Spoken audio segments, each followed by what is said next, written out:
ఏ అసురుడు సృష్టించిన పంచమ తంత్రం, నరజాతిని వంచిన దారుణ కుల మంత్రం, నరకబడిన శంభూకుని శిరం సాక్షిగా,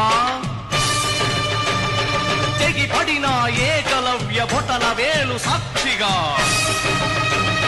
ముంతల చీపురుల మన దీనగతం సాక్షిగా,